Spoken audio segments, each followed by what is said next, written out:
Vivimos en un universo densamente poblado de estrellas. Nuestra galaxia, la Vía Láctea, tiene 400.000 millones de soles. Son por lo menos 100.000 millones de sistemas solares los que habrían aquí, en la Vía Láctea. Y hay cientos de miles de millones de galaxias como la nuestra. La Tierra es menos que un granito de arena en una inmensa playa. Y no es la única playa. ¿Por qué solamente habría vida aquí en la Tierra? MC Castepol presenta. Hola amigos, soy Sixto Paz Wells. Nací el 12 de diciembre de 1955 en Lima, Perú. Mi padre investigaba los ovnis antes de que yo naciera. Nací en un ambiente favorable al tema. Mi padre desde pequeños, a mis hermanos y a mí, nos enseñó a pensar, no a creer que esto fuera posible. Que un universo tan grande, lo raro no es de que pueda haber vida fuera de la Tierra, lo raro sería de que no lo hubiese. Él había creado un instituto de investigación de los ovnis junto con amigos suyos de la Fuerza Aérea. En 1973, mi padre fue invitado a dar una conferencia en una agrupación yoga. Yo fui acompañándolo, tenía 17 años en aquel entonces, y me encontré con un grupo de personas que se dedicaban a temas espirituales sin hacer de eso una religión. Me gustó tanto el ambiente que me quería hacer prácticas de respiración, relajación, concentración y meditación, Hatha Yoga y Mantra Yoga Meditación.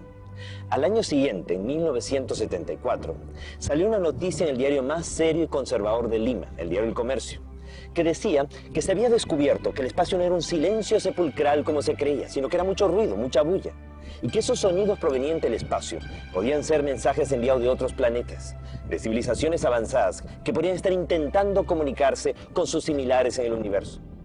La noticia fue tan interesante que mi padre invitó a un médico del Hospital de Policía de Lima, miembro de la Sociedad Teosófica, alto grado de la masonería, el doctor Víctor Ñáñez Aguirre, para que disertara sobre el tema de la telepatía, la transmisión de pensamiento a distancia.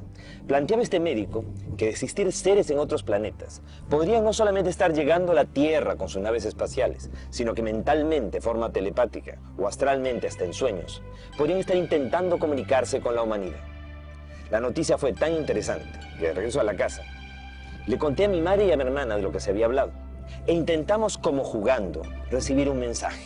Mi madre, mi hermano y yo nos sentamos en torno a una mesa, pusimos unas hojas de papel y un lápiz y acordamos que al primero que le viniera a la mente una idea que considerara que no fuera suya, la iba a anotar en el papel y después íbamos a ir concatenando las ideas buscando un probable mensaje. Hicimos prácticas de meditación y de pronto, al cabo de unos 15 minutos de una meditación muy profunda, vino en mí un deseo irrefrenable de escribir. Una ansiedad tal que me llevó a abrir los ojos, estaba totalmente consciente, no estaba en estado de trance alguno. Y de pronto comencé a escribir a gran velocidad. Sentía en mi mente como que me hablaban al oído, como que me decían, sala de hogar buena para hacer la comunicación. Me llamo Oxal, soy de Morlen, ustedes le llaman Ganímedes, una de las lunas de Júpiter. Podemos tener contacto con ustedes, pronto nos verán. Naturalmente yo no creí que esto fuera real, pensé que era producto de mi imaginación. Sin embargo, mi madre y mi hermana me dijeron que habían recibido lo mismo, solo que no lo habían escrito. Yo lo había redactado simultáneamente en la medida en que lo iba recibiendo mentalmente. Era una psicografía, el fenómeno de escritura automática. Al día siguiente, con un grupo de amigos, repetimos el experimento y pedimos una prueba. Fuimos el 7 de febrero de 1974 al desierto de Chilca, al sur de Lima, donde el mensaje supuestamente nos estaba citando. Estuvimos allí desde el día anterior. No fuera a ser de que viéramos un meteorito, un satélite, un avión y nos confundiéramos y pensáramos que era el avistamiento anunciado. De pronto, se produjo un extraño resplandor. Detrás de los cerros se iluminó la noche como si fuera de día. Y todos hemos visto salir de entre los cerros un objeto luminoso que se desplazó sobre las crestas de las montañas. Quedó estable en el horizonte del lado derecho. El grupo que estaba disperso empezó a congregarse y todos empezamos a confrontar. Tú lo ves, yo también, ¿qué es esa luz? Cuando de pronto comenzó a ir descendiendo hasta que se colocó a una altura de unos 80 metros. Proyectó una luz como de mediodía. Era un objeto en forma de disco con una media docena de ventanitas. Todos sentimos pánico, terror. Nunca habíamos sentido tanto miedo como aquel instante. Y todos captamos en nuestra mente como que nos decían que no bajaban en ese momento, porque nosotros no podíamos contener nuestras emociones, de que habría un tiempo y un lugar. Meses más tarde la nave aterrizó en el desierto y los vimos físicamente. seres de aspecto antropomorfo, humanoides, similares a nosotros. La comunicación inicialmente fue de tipo telepático. Si todo hubiese quedado allí, no hubiera tenido la menor trascendencia. Lo interesante es que un periodista español, Juan José Benítez, mundialmente conocido en la actualidad por la serie de los libros del caballo de Troya, cuando solamente era un corresponsal más de la agencia EFE, fue enviado al Perú a cubrir la insólita noticia de este grupo de adolescentes que afirmábamos tener contacto con extraterrestres.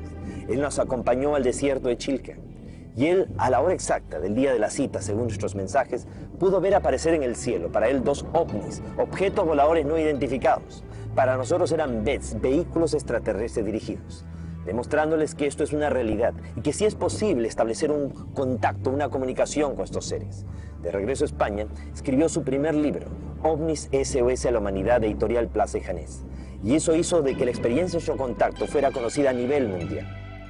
Con los años, el contacto fue cada vez más fluido y permitió recibir de estos seres la información que vamos a compartir con ustedes.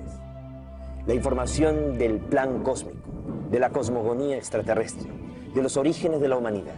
Una historia que demostraría de que el ser humano es el resultado de más de un experimento genético extraterrestre.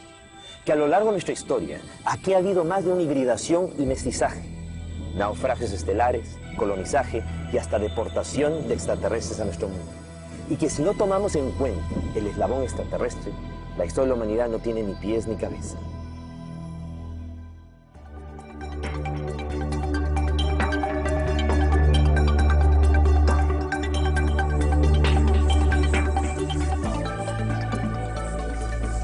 OVNIS. Nuestro pasado extraterrestre. El plan cósmico. A fines de los años 70, empezaron a aparecer en el sur de Inglaterra una serie de marcas, unos patrones sobre los campos de cereales. Se les llamó de inmediato los agroglifos, los crop circles, los círculos de los campos de cosecha. Siempre aparecían en época de cosecha y sobre campos de cereales. Ya en la Edad Media se había registrado la observación de dichas figuras. Aparecían y se consideraban de que podían ser hechas por el demonio, por las hadas. Se les llamaba justamente Círculo de las Hadas y se advertía a la gente de que no se metieran en ellos porque podrían desaparecer. Cuando empiezan a aparecer estas figuras en los años 70, inicialmente eran figuras geométricas, círculos, triángulos, rectángulos. Inicialmente, cuando solamente eran círculos, se pensó que podían ser un fenómeno de geomagnetismo o algún tipo de remolino de viento, de pequeño tornado. Pero cuando ya las figuras se fueron tornando más complejas, estéticamente más bellas y más grandes, ya realmente hubo un interés, una preocupación por investigarlas. Y más aún cuando se dieron cuenta que las espigas no estaban más que dobladas. O sea, no estaban rotas, no era el fraude de una persona que las había pisado o algo demasiado violento, sino algo tan sutil que simplemente las había doblado y había una extraña como mutación en los cristales de los granos de las espigas, lo cual demostraba que había habido una fuerza magnética, una energía que había plasmado las figuras. Era un mensaje del cielo aquí en la tierra. Logró videograbarse el momento mismo, en 1996, en Oliver Castle, que unas esferas luminosas comienzan a revolotear sobre los campos de cosecha e imprimen en fracciones de segundo este tipo de figuras. El 17 de agosto del año 2001, nuevamente al lado del radiotelescopio Shilbolton, aparecen un juego de 2 figuras. Inicialmente un rostro gigantesco tridimensional. A nivel del suelo no hay nada que nos haga pensar que ahí hay un rostro. Simplemente son montoncitos de trigo amontonados. Pero ese rostro no nos es desconocido. Es el mismo rostro de Sidonia en Marte. Aquel rostro que fue descubierto en una montaña sobre la superficie de Marte. ¿Y qué es la otra figura? Una figura rectangular que termina siendo la respuesta a un mensaje que fue enviado de la Tierra el 16 de noviembre de 1974. En aquella ocasión, Frank Drake, el amigo de Carl Sagan, utilizando el gran radiotelescopio de Arecibo en Puerto Rico, envió una onda de radio al cosmos, al espacio, a la M13, a la gran nebulosa de Hércules, a 24.000 años luz de distancia, con la esperanza de que si alguna vez alguna civilización inteligente la captara, nos respondiera. Las ondas de radio viajan a la velocidad de la luz, casi 300.000 kilómetros por segundo. Esa onda de radio se demoraría 24.000 años en ir, y si nos respondían, la respuesta llegaría después de 48.000 años. ¿Quién estaría para recibir la respuesta? Sin embargo, la respuesta llegó no después de tanto tiempo, sino después de 27 años, y no a través de ondas de radio, sino a través de una impronta, una impresión sobre los campos de cereales. La figura se puede ver claramente que estos seres conocen los mismos elementos de la comunicación aquí en la Tierra, en este caso el lenguaje universal de los números, las matemáticas. También los mismos compuestos para la vida. En cuanto al código genético, hay variaciones. Del lado paterno está mutado o variado, lo cual demuestra que sería una suerte de seres transgénicos. O nosotros somos la variación para ellos. La estatura promedio de estos seres, por lo menos los que aparecen en este diseño, 1,20 m, pequeños con cabeza grande, como muchos de los seres que han sido observados en diversas partes de nuestro mundo. En cuanto a su ubicación en su sistema solar, a partir de su Sol, estarían ocupando el tercero, cuarto y hasta las lunas de su quinto planeta. Pero si nos fijamos bien, tiene 9 planetas en torno a su Sol. Demasiada coincidencia con nuestro sistema solar. ¿O es que no nos están respondiendo de fuera del sistema solar, sino desde dentro de nuestro propio sistema? Y ellos tendrían bases en la Tierra, en Marte y en las lunas de Júpiter. En cuanto a la fuente de emisión del mensaje, no es un radiotelescopio, obviamente. Eso sería una forma muy primitiva de comunicación para ellos. La forma es, en este caso, los mismos círculos concéntricos y tangenciales que aparecieron un año antes, el año 2000, en el mismo lugar. Y lo que representarían que estos seres, para comunicarse con nosotros y responder, viajaron a través del tiempo y del espacio, a través de pliegues cósmicos, a través de puertas interdimensionales, ya que ellos dominan el espacio-tiempo. Y el que muchas de las figuras que están apareciendo en el sur de Inglaterra y en más de 25 países estén relacionados con los últimos descubrimientos de la ciencia, muestra de que hay un seguimiento, hay una supervisión por parte de ellos. Hay una inquietud de que el ser humano recuerde mucho de una información que ya se encontraría en nuestra propia genética, ya que si nosotros fuimos sembrados en este planeta, pues simplemente lo que nos toca es recordar.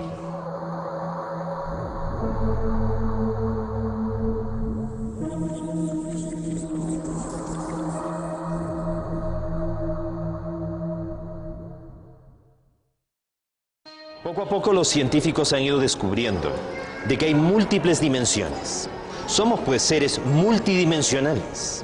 Vivimos en un universo material de 7 dimensiones. Y para actuar en ese universo material tenemos 7 cuerpos. Uno de ellos el cuerpo denso, físico, material. Después está el cuerpo astral, que es el cuerpo de las emociones y los deseos. Unido al cuerpo físico a través de un cordón umbilical de energía que se conoce como el cordón de plata y que se quiebra cuando una persona muere.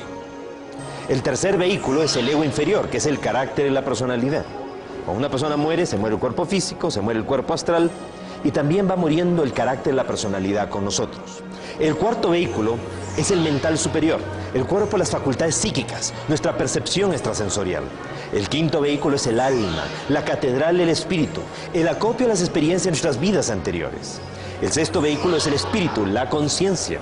Y el séptimo vehículo, la esencia. 7 cuerpos para actuar en las 7 dimensiones de este universo material. Más allá de la séptima dimensión, como en la música, en una octava superior, habría un universo paralelo a este, que no sería material, sino mental. Y los seres que proceden de allí serían los que nosotros conocemos como los ángeles, los arcángeles, tronos, principados, querubines, serafines, potestades, dominaciones. Octava, novena y décima dimensión correspondería a ese universo mental. Y más allá, a partir de la 11ª dimensión, habría un tercer universo que sería espiritual. El universo espiritual habría creado al universo mental, el universo mental al universo material. O sea que Dios directamente no nos habría creado a nosotros, sino a través de jerarquías intermedias, a través de un grupo de seres ultraterrestres, seres del universo mental, que nosotros conocemos como los Helel, los resplandecientes, los hijos de Dios. Las primeras civilizaciones que surgieron en esta última creación tuvieron un desarrollo muy auspicioso. En poco tiempo avanzaron mucho y muy rápido. Pasaron de la primera a la segunda, a la tercera, de la tercera a la cuarta dimensión de la conciencia. O sea, los seres evolucionaron, surgieron civilizaciones con un avance evolutivo muy acelerado y en la medida en que iban evolucionando estas civilizaciones iban ayudando a otras a evolucionar en una larga cadena de solidaridad. Pero aquellos que iban adelante, llegó un momento en el cual se estancaron evolutivamente. De pronto, quienes estaban en la quinta, la sexta dimensión, no pudieron ser más avanzados, no pudieron seguir progresando. ¿Por qué? Los primeros tres vehículos, el cuerpo físico, el astral y el mental inferior, constituyen lo que se conoce como el plano de la conciencia material. Nos conectan a través del plano material con el universo material de 7 dimensiones. El mental superior, el alma y el espíritu constituyen el plano de la conciencia mental y nos conectan a través del plano mental con el universo mental, con esas 3 dimensiones del universo mental, octava, novena y décima dimensión. Y el séptimo vehículo, que también podríamos dividirlo en 3, voluntad, sabiduría y amor, nos conectan a través del plano espiritual con el universo espiritual que sería de la 11ª dimensión para adelante. Aquellas civilizaciones que han alcanzado pues la tercera, la cuarta, la quinta, la sexta dimensión de la conciencia, no solamente han evolucionado a nivel de la conciencia material, sino también a nivel de la conciencia mental. Ellos han tenido un gran desarrollo mental, pero se han estancado en ese nivel. O sea, no han logrado conectar con la conciencia de lo espiritual. ¿Por qué? Porque quienes fueron sus guías, sus orientadores, eran los seres del universo mental. Ellos propiciaron o auspiciaron el desarrollo y la evolución de las primeras civilizaciones en esta última gran creación. Entonces, si la pauta, el punto de referencia, la enseñanza tenía limitaciones, esas limitaciones se vieron también manifiestas en el desarrollo evolutivo de las civilizaciones. Se estancaron evolutivamente.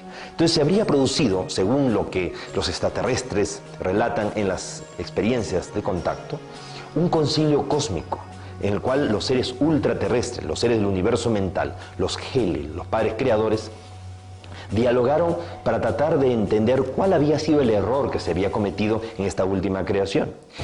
Y Lucifer, Luzbel o Luj, una entidad muy elevada del universo mental, pues habría sugerido que el error cometido era haber facilitado mucho el proceso de la evolución. El no haber creado las condiciones de pronto para que una fuerza de oposición lo suficientemente grande, pues exigiera el máximo esfuerzo, el mayor mérito a estas civilizaciones que fueran surgiendo. Entonces él sugería introducir en el universo material entidades disociadoras, seres del universo mental que actuaran como demonios, entre comillas, que dificultaran al máximo el proceso evolutivo. Eso restauraría la dinámica interrumpida. Pero Luj, Lucifer o Luzbel, esta entidad, consideraba de que había que trabajar sobre aquellas civilizaciones sobre las cuales ellos habían orientado, dirigido, sobre las que ellos habían actuado directamente. Aquellas civilizaciones que estaban en la quinta o la sexta dimensión de la conciencia, que le faltaba poco para alcanzar esa séptima dimensión, esa conexión con el universo origen. Sin embargo, los demás seres ultraterrestres no estaban de acuerdo.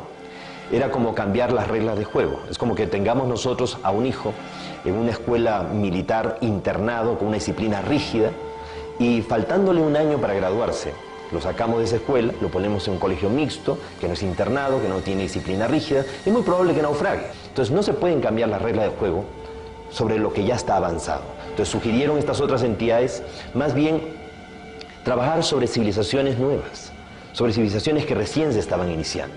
Pero también hubo voces en contra, sugiriendo de que no era justo pues, variar las reglas de juego sobre esas civilizaciones. Así que hubo otra alternativa, la de trabajar sobre civilizaciones que nunca hubieran existido, sobre planetas que nunca hubieran surgido. Uno de esos planetas que sería seleccionado fue la Tierra. ¿Por qué? Porque según los extraterrestres, hace 1200 millones de años, la Tierra murió producto de impactos de lluvia meteórica que extinguieron la vida en el planeta Tierra. Entonces, nuestro mundo, al ser un planeta sin futuro, un planeta muerto, permitiría realmente llevar a cabo este experimento. Y así como la Tierra, otros 7 planetas más.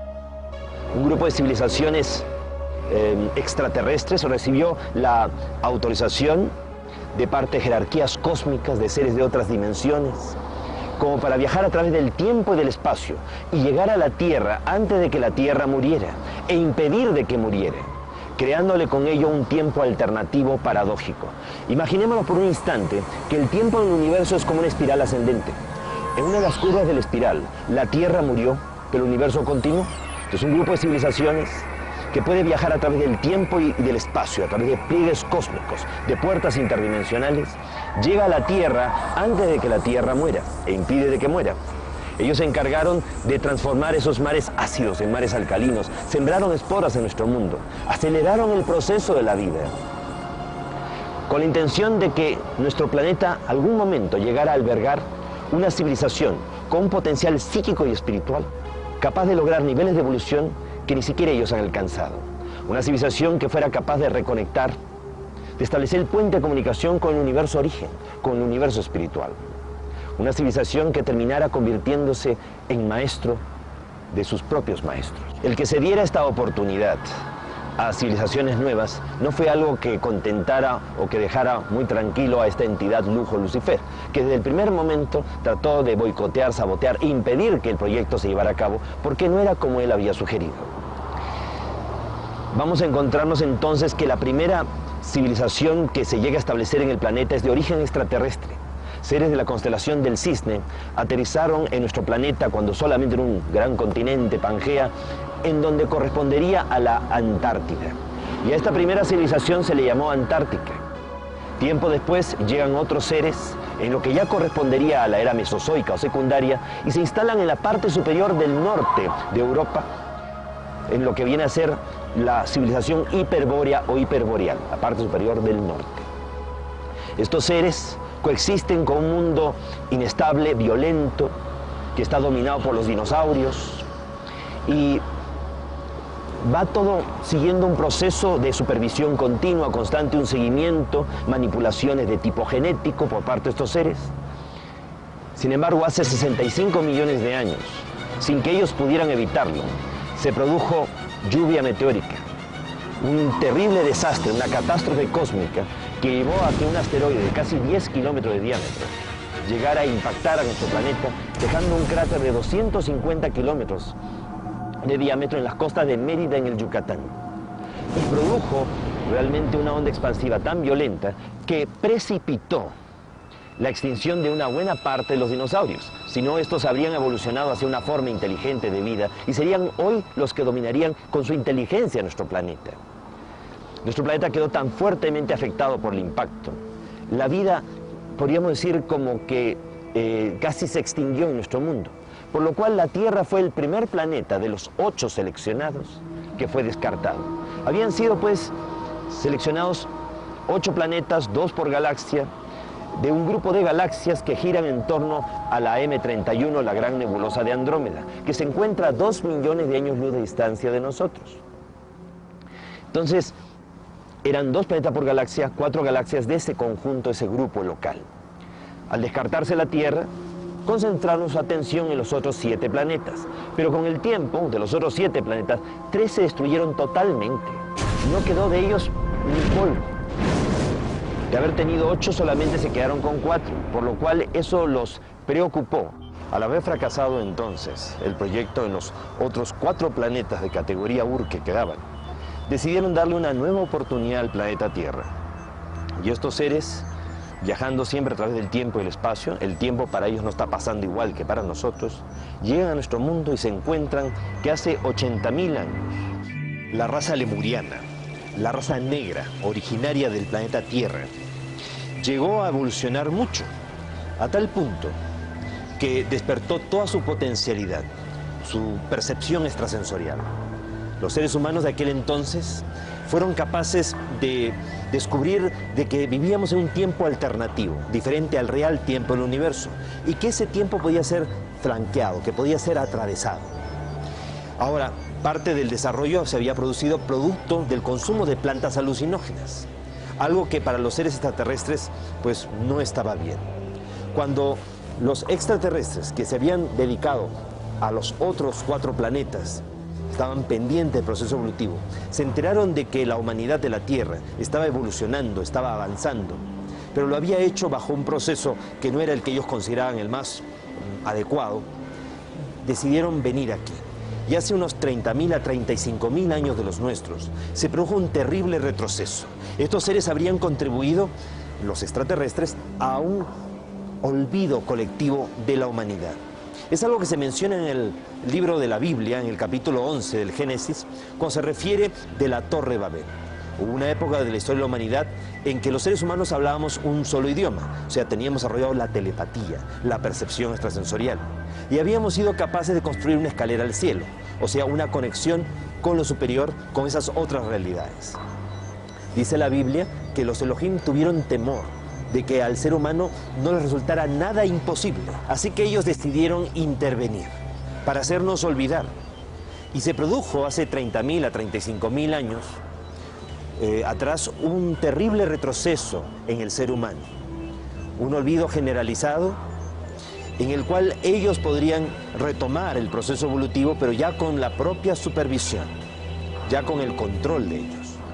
Fue así como hace 25.000 años de los nuestros, dos grandes civilizaciones, los seres de Orión y los seres de las Pléyades, fueron enviados por este Consejo Galáctico para intervenir en nuestro planeta en calidad de guardianes y vigilantes.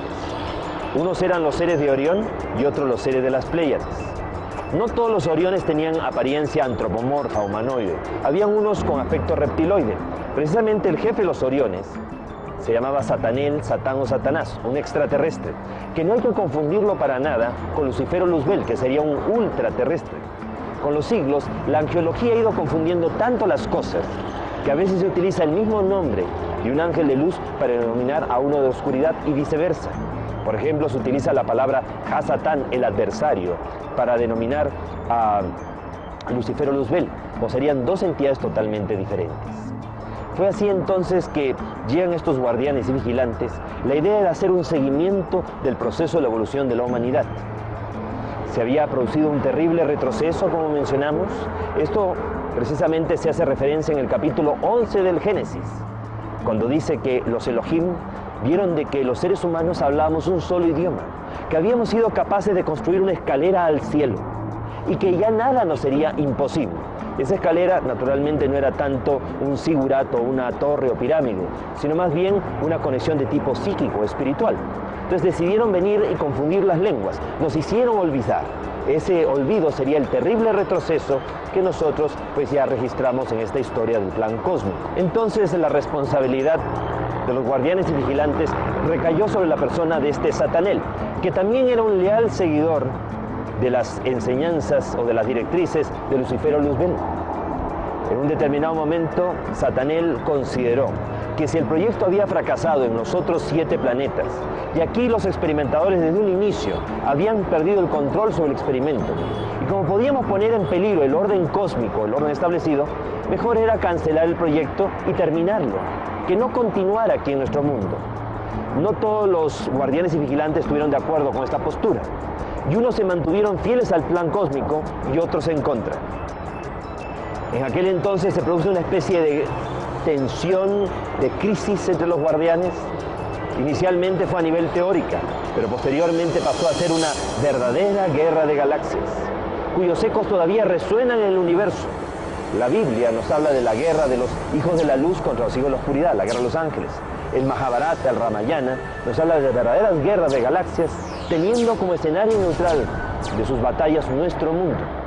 Al final, los líderes de la disidencia fueron sometidos y fueron enviados a la Tierra en calidad de deportados. No querían venir a ayudarnos por las buenas, los enviaron por las malas. Si bien no todos los Oriones participaron de la disidencia, muchos se mantuvieron fieles al plan cósmico, se les reemplazó por seres de Sirio, de Can Mayor, quienes junto con los pleiadianos quedaron en calidad de guardianes y vigilantes.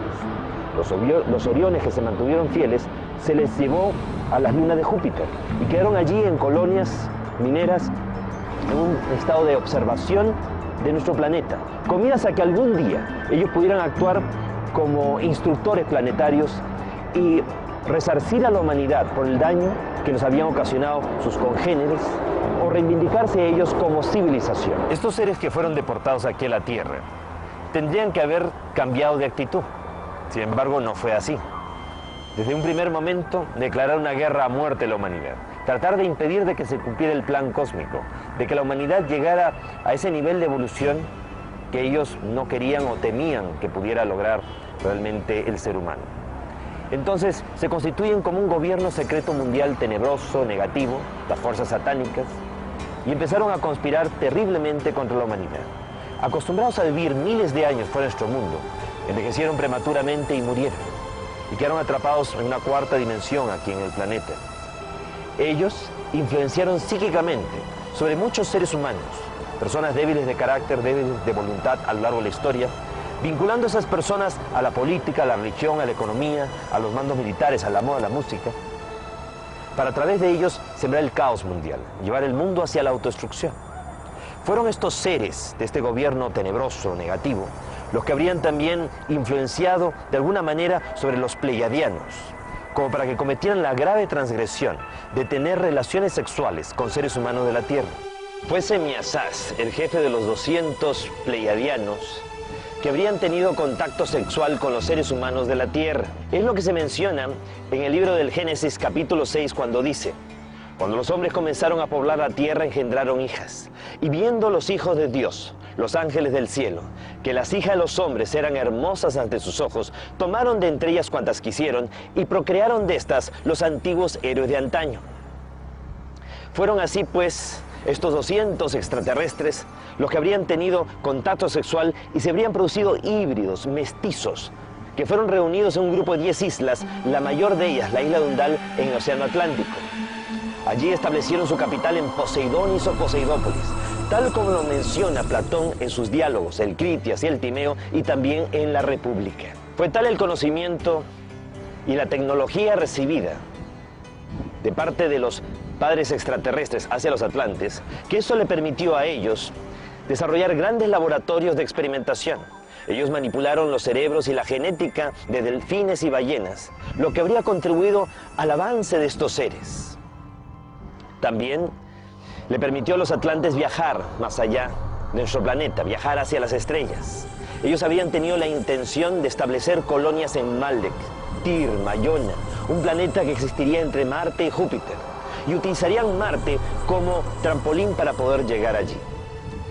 Como esto iba a permitir que los atlantes se alejaran del proceso evolutivo de nuestro planeta y no lo afectaran, pues también se les colaboró, se les permitió. Por eso encontramos en Marte un rostro gigantesco, descubierto en 1976 por las sondas Vikingo 1 y Vikingo 2, en la zona de Sidonia. También pirámides en la zona de Eliseo y lo que parece ser ruinas de grandes ciudades en la zona de Utopia.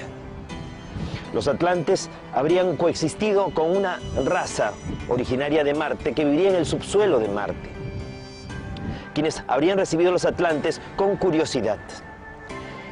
La tecnología recibida, el gran avance desarrollado por los atlantes, llevó a una serie de destrucciones de esta civilización. Es más, ellos atrajeron a un asteroide de órbita errática, llamado en aquel entonces Marduk, que habría impactado contra Tir, Mayona o Maldek, y la lluvia meteórica generada habría impactado y destruido las colonias que se habían establecido en Marte. Toda esa lluvia meteórica habría alcanzado la Tierra, primero impactando contra la Luna. En aquel entonces la Tierra atrapó 2 grandes fragmentos que quedaron como lunas adicionales, de tal manera que en un momento en la historia planetaria tuvimos 3 lunas. Esas 2 lunas adicionales habrían sido posteriormente absorbidas por el planeta. Una de ellas impactó en el Océano Pacífico, dejando como huella de impacto la fosa de las Filipinas de 11 kilómetros de profundidad. Tiempo más tarde, la otra luna también cae e impacta en el Océano Atlántico, en el Caribe, dejando como huella de impacto la fosa de Puerto Rico de 9 kilómetros de profundidad y creando una zona de aberración magnética donde las líneas de fuerza que van de polo a polo de nuestro mundo tienden a enrollarse y se forman remolinos, vórtices de fuerzas electromagnéticas que colapsan el espacio-tiempo y abren puertas hacia otras dimensiones. Estas grandes destrucciones habrían precipitado también la última gran glaciación hace 11.500, 12.000 años y habrían cubierto de hielo la Antártida, que era un continente donde se encontraba el último periodo de la Lemuria, el periodo de Mu, el mayor avance que habría desarrollado la raza negra originaria del planeta Tierra después de la intervención de los guardianes y vigilantes. Hubo entonces que evacuar, rescatar a los murianos y llevarlos fuera de allí. Se les llevó hacia Mesoamérica, hacia México, y por eso es que surge la civilización olmeca. Los últimos descubrimientos arqueológicos hechos en el estado de Guerrero, en la costa del Pacífico mexicano, demuestran que los Olmeca eran miles de años más antiguos de lo que se pensaba. Y eso explicaría por qué los rasgos negroides de esta civilización. Los Olmecas se representan también en estelas, en grandes esculturas de piedra, tripulando naves espaciales, algo que después vamos a ver repetido en la propia civilización maya.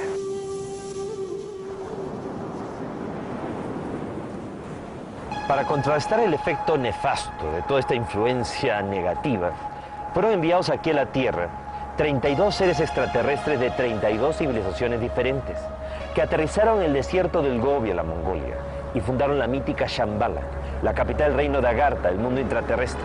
Y habrían establecido una red de túneles y galerías, grandes depósitos, archivos del conocimiento, de la historia perdida de la humanidad, con miras a que algún día los hombres de buena voluntad pudiéramos acceder a dicho conocimiento. Y pudiéramos despertar conciencia, recordar cuál es esa misión dentro del plan cósmico que se nos ha asignado. Aprender a amar y enseñar a otros a amar, pero el amor en su exaltación suprema, en su esencia. Después del desastre que supuso la destrucción de la Atlántida y el último periodo de la Lemuria, los extraterrestres, los guardianes y vigilantes, decidieron acelerar el proceso de la humanidad.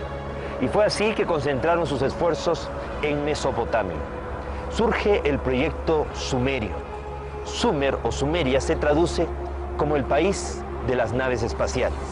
Y es que allí se construyen las primeras pirámides, los zigurat o zicurratu, que no eran solamente torres de observación astronómica o meros templos, eran torres de descenso y ascenso de naves espaciales, tal como hoy se puede traducir de las tablillas de arcilla en escritura ideográfica, simbólica y cuneiforme que han llegado hasta nuestros días. En la época de la Sumeria surgen pequeñas ciudades-estado en donde los extraterrestres deciden trabajar sobre colectivos amplios de personas, dándoles una instrucción y un conocimiento, pero sin alentar dependencias. La civilización sumeria va logrando un gran desarrollo y los propios sumerios eligen a los patesi o los ensi, representantes del pueblo, para que mantengan la comunicación fluida con los An, con los dioses del cielo, que no todo el tiempo estaban aquí, sino que venían de vez en cuando. Y cada vez que venían, pues había ese intercambio de información y conocimiento. Pero en aquel entonces, la cuarentena planetaria que ejercían los guardianes y vigilantes no era tan rígida, lo cual permitió que no solamente los An, los dioses con D minúscula del cielo, extraterrestres con buenas intenciones dentro del plan cósmico, vinieran aquí, sino también llegaran los Anunnaki, los hijos del príncipe, seres de aspecto también reptiloide vinculados a Satanel y a las fuerzas satánicas, y de vez en cuando actuaran en nuestro mundo de una forma como muy negativa, tratando de enfrentar a los sumerios entre sí. Se produjeron grandes guerras entre las ciudades sumerias y fueron alentando el desarrollo muy violento de otros pueblos como los acadios, quienes terminaron extinguiendo o destruyendo a los sumerios. Al fracasar el proyecto sumerio de trabajar sobre un colectivo amplio de personas, porque al final de todas maneras se crearon dependencias, vivían muy pendientes del retorno de los An. Decidieron entonces los extraterrestres, los guardianes y vigilantes y los instructores planetarios trabajar sobre una élite de individuos. Se escogieron así a los sacerdotes egipcios, herederos del conocimiento atlante, sobrevivientes de la Atlántida, llegaron a Egipto, y también del conocimiento extraterrestre, ya que habían colonias extraterrestres en la zona de Egipto. Sobrevivientes de Sumeria también se afincan, y con toda esa suma de conocimiento e información va a surgir la gran civilización egipcia. Cuando todavía el resto de la humanidad se debatía en el Neolítico, aparece la gran civilización egipcia. La ciencia nos enseña que todas las grandes realizaciones de una civilización nunca se consiguen ni al principio ni al final, sino en el momento de mayor esplendor, de mayor desarrollo. El mayor desarrollo, extensión y expansión de Egipto fue entre la 18, 19 y 20 dinastía del Imperio Nuevo. Sin embargo, en aquella época no hay nada que se asemeje a las pirámides, que son de la tercera y cuarta dinastía. Sobre todo las pirámides de Keops, Kefren y Miserinos, las más famosas, son de la cuarta dinastía, del Imperio Antiguo, de la época más antigua de Egipto, lo cual resulta realmente imposible. Eso muestra claramente la conexión en la antigüedad que hubo con estos seres del cielo y con los remanentes atlantes. Los sacerdotes egipcios, al haber recibido un conocimiento superior, tenían que habérselo retransmitido al pueblo, compartiéndolo de una forma que lo pudieran digerir, que lo pudieran sobrellevar. Sin embargo, con el tiempo los sacerdotes, en vez de compartir el conocimiento, se lo guardaron para ellos solos, se retroalimentaban de él. Y cuando ellos a su vez tenían que iniciar a otros, no compartían todo lo que sabían, sino una parte del conocimiento, quizás porque consideraban que no eran dignos o porque no querían que les quitaran el puesto de trabajo. El asunto es que el conocimiento se fue diluyendo. Llegó un momento en el cual se fue perdiendo. Y Egipto cayó realmente en la influencia de estas fuerzas tenebrosas, oscuras, negativas, que lo que buscan es que la humanidad no sepa, no recuerde. Entonces, al fracasar el proyecto de trabajar sobre un colectivo amplio o sobre una élite de individuos, se decide trabajar sobre un individuo y programar su genética. Es así como la suerte recae sobre la persona de Abraham. Abraham, un psíquico nato, fácilmente entraba en comunicación telepática con estos seres. Y además era un hombre tan inteligente, con un criterio tan amplio, que aceptó en esa época en que había 1001 templos a 1001 dioses, la idea de un solo Dios, conceptos, como digo, muy, muy avanzados. Entonces, la idea fue programar la descendencia de Abraham. Y se puede ver claramente a través de la historia sagrada, pues las continuas intervenciones genéticas o intervenciones y manipulaciones de estos seres. Abraham no podía tener hijos en Sara. Sin embargo, con la ayuda de los de arriba, llegó a tener a Isaac. Isaac se casa con Rebeca, pero Rebeca tampoco podía tener hijos. Sin embargo, con la ayuda, concibió a Esaú y Jacob. Jacob se casa con Lía, su prima, y luego con Raquel, a la que realmente amaba, pero ella también era estéril. Con la ayuda de los de lo alto, con la ayuda de estos seres de otros mundos, llegó a concebir a José, el de los sueños premonitorios y precognitorios, el del don de profecía, el que interpretó los sueños del faraón. Sansón, hijo de padres estériles. Samuel, lo mismo. María la Virgen, hija de Joaquín y Ana, no podían tener hijos. Sin embargo, con la intervención del cielo, nace María, creando las condiciones de pronto para que en su momento llegara Jesús, que no era un extraterrestre, sino un terrestre extra, que es diferente. En el Nuevo Testamento está la historia de Jesús. Jesús habría sido una persona, un ser humano de la Tierra, que a través de múltiples encarnaciones en este planeta, alcanzó un alto nivel de evolución. Ya no necesitaba reencarnar. Sin embargo, por amor a la humanidad, aceptó volver. Y durante 30 años de su vida, Jesús se preparó para que durante los 3 años de vida pública, en él se produjera una simbiosis cósmica, una transmigración, por la cual un ser de la categoría de los hijos de Dios, un Helel, un resplandeciente, uno de los padres creadores, Micael o Miguel, se fusionara con él, coexistiera durante esos 3 años y lo acompañara en la realización de su gran misión. ¿Y en qué consistía esa gran misión? Precisamente enseñarle a la humanidad de que el amor es la fuerza más poderosa del universo, capaz de vencerlo todo, de transformarlo todo, incluso vencer la muerte, y entendiendo el amor como el respeto, la comprensión, la tolerancia y el perdón entre los seres humanos. Llegará un día, según el Apocalipsis, en que la humanidad accederá a un conocimiento que durante mucho tiempo le estuvo oculto. El día que la humanidad accede a ese conocimiento, las fuerzas de la oscuridad quedarán sometidas a la humanidad por 1000 años. Al cabo de esos 1000 años, que empezarían a partir del 22 de diciembre del año 2012, empezaría el verdadero milenio, y al final de ese milenio se esperaría que la humanidad se ponga del lado de las fuerzas de la luz en una última gran batalla, la batalla de Armagedón. Pero ¿qué pasaría, digo yo, si el día que la humanidad sepa que hemos sido víctimas de una conjura cósmica, en que fuerzas extraterrestres y ultraterrestres, nuestros padres creadores y aún hasta nuestros hermanos mayores han conspirado contra la humanidad? ¿Qué pasaría si en esa ocasión, en ese momento, en vez de que la humanidad luche contra la oscuridad en un acto de amor supremo, digamos, Padre, perdónalos porque se equivocaron? Trataron de impedir la evolución del hombre sobre la Tierra y por el contrario, hicieron que tuviera mayor valor, mayor significado. Fue tal la presión sobre el carbón, o sea, la humanidad, que al final la calidad del diamante fue excelente. Y se sellaría en ese momento una redención cósmica desde la Tierra hacia el cosmos. ¿Qué es lo que se espera que ocurra en los próximos años? Se espera que la humanidad acceda a un conocimiento que estuvo oculto, que salga a la luz mucha información que ha sido ocultada por parte de los gobiernos y las religiones.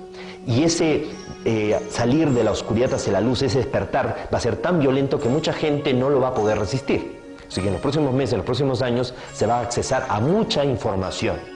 Entre las cosas que la humanidad va a descubrir, va a ser de que estamos en un tiempo alternativo, paradójico, que no estamos en el tiempo real y que nos estamos acercando a una reconexión, a una sincronización de los tiempos. En los próximos meses, en los próximos años, vamos a ver un aceleramiento de todo el potencial psíquico, en sueños y conscientemente. También en los próximos meses, en los próximos años, se van a registrar cambios, grandes transformaciones en el planeta Tierra, a nivel ecológico, a nivel climático, catástrofes naturales de gran envergadura. ¿Por qué?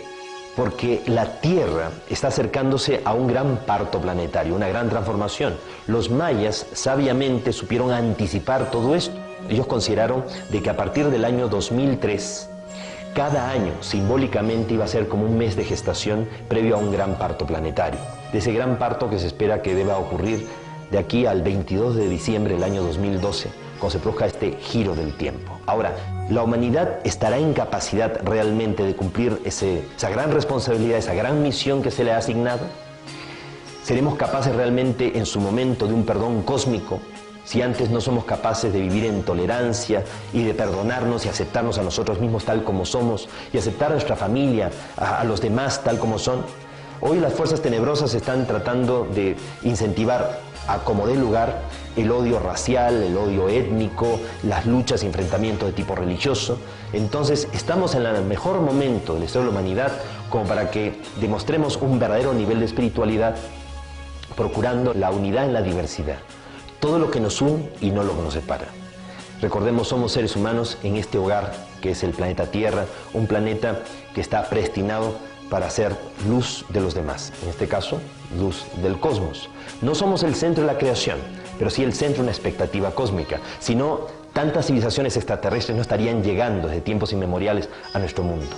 Estamos viviendo el momento más extraordinario de la historia humana, el momento de las grandes definiciones, y es el momento del gran despertar. O logramos transitar todos, o realmente no conseguiremos cumplir realmente el objetivo. Y no se necesita mucha gente para que el mundo cambie. Los Hopi, los indios pueblo, hablaban de 144.000 danzantes del sol, que tenían que mantenerse danzando durante la terrible noche oscura de la humanidad para asegurar el nacimiento del nuevo día. El Apocalipsis nos habla de 144.000 personas que lavaron sus vestiduras, o sea que despertaron conciencia. Como decimos, no se necesita mucha gente para que el mundo cambie. Lo que se necesita es que toda esa gente que vaya cambiando, pues ponga lo mejor de sí y se mantenga constante, comprometida en su proceso de cambio. Recordemos, vivimos en un universo sin límites. El único límite es nuestra ignorancia. No crean nada de lo que han escuchado. Piensen, reflexionen, pero sobre todo sientan, ya que la verdad está dentro de cada uno.